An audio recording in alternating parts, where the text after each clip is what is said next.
नमस्कार मित्रांनो, माझे नाव आहे आनंदी कुमार गायकवाड। आज मी तुम्हाला एक नाट्यछटा म्हणून दाखवणार आहे। माझ्या नाट्यछटेचे नाव आहे मी सगळं माझ्या आईचंच ऐकणार।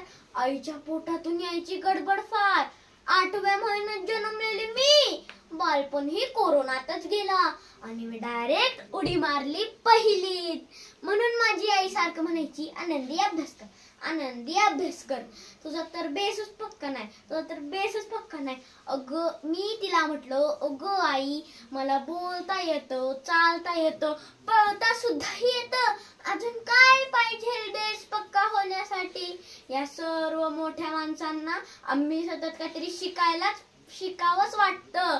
हे शिका, ते शिका, डिगभर शिका, ही स्पर्धा, ती स्पर्धा, हा क्लास, तो क्लास। आई कधी आणि ती नक्की मनवा आहेच की माझ्यासोबत स्पर्धा करायला। तरी बरं माझे बाबा या सर्व स्पर्धांवर विरोध करतात, नाहीतर मी घरीच कुठली। आई कधी म्हणते खूप मोठी हो बाळा, कधी टच करणार डोळ्याला पाणी आणून म्हणते छोटीच राहा।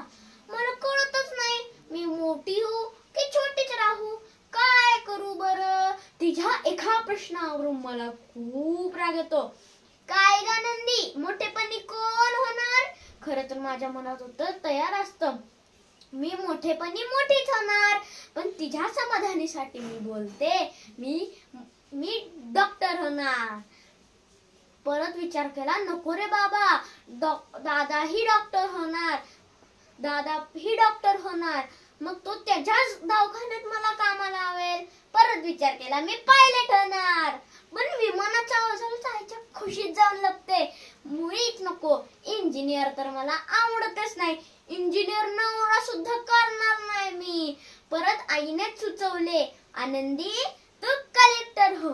मी तिला म्हटलं, अगो आई जर मी कलेक्टर झाली तर मी कलेक्ट काय करू बरं, काय करू? तिने तर डोक्यालाच हात लावला। तिने परत समजवले कलेक्टर कोण असतो, कलेक्टर काय काम करतो, पंतप्रधानाला सुद्धा कलेक्टर समोर हात जोडायला लागतात।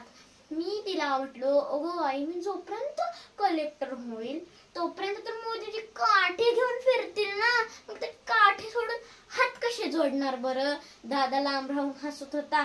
मी त्याला म्हटलं, जितका हसायचे तितका हसून घे, तू जेव्हा डॉक्टर बनशील तेव्हा दवाखान्याच्या बांधकामासाठी माझ्याकडे यावं लागेल। कशाला? सही घ्यायला। झाला बाबा प्रवास सुरू। ITS परीक्षा, मंथन्स परीक्षा, शाळेतील परीक्षा, बाहेरची परीक्षा, हे कमी म्हणून गायन स्पर्धा, कथाकथन स्पर्धा, श्लोक पाठांची स्पर्धा, धावण्याची स्पर्धा।